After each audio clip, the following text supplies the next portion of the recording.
Hi friends, ఈరోజు వీడియోలో మామిడికాయ రోటి పచ్చడి చేసుకుందాము. వేడి వేడి అన్నంలో ఈ పచ్చడి వేసుకొని తింటే టేస్ట్ అయితే చాలా బాగుంటుంది. సో దీనికోసం ఫస్ట్ మామిడికాయను చిన్న పీసెస్లా కట్ చేసుకోవాలి. తర్వాత మీ టేస్ట్ తగినట్టు కారము, ఉప్పు వేసుకోవాలి.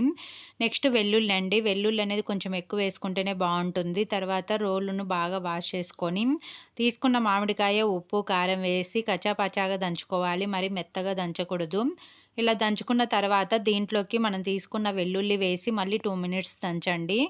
ఇలా దంచుకొని తీసి పక్కన పెట్టుకుందాము. నెక్స్ట్ తాలింపు కోసము 2 టేబుల్ స్పూన్ ఆయిల్ వేసుకొని జీలకర్ర అండ్ శనగపప్పు, మినపప్పు, ఆవాలు వేసి కరివేపాకు, ఎండుమిర్చి వేసుకొని ఫ్రై చేసుకోవాలి. తాలింపు వేయించుకోవాలి. ఎండుమిర్చి అయితే కంపల్సరీగా వేసుకోండి. వేసుకుంటేనే మీకు అన్నం తినేటప్పుడు ఎండుమిర్చి తింటే బాగుంటుంది. 5 మినిట్స్ లో ఫ్లేమ్లో మగ్గించుకుంటే మామిడికాయ పచ్చడి రెడీ. సో మీకు ఈ వీడియో నచ్చినట్టయితే లైక్ చేసి సబ్స్క్రైబ్ చేసుకోండి ఫ్రెండ్స్.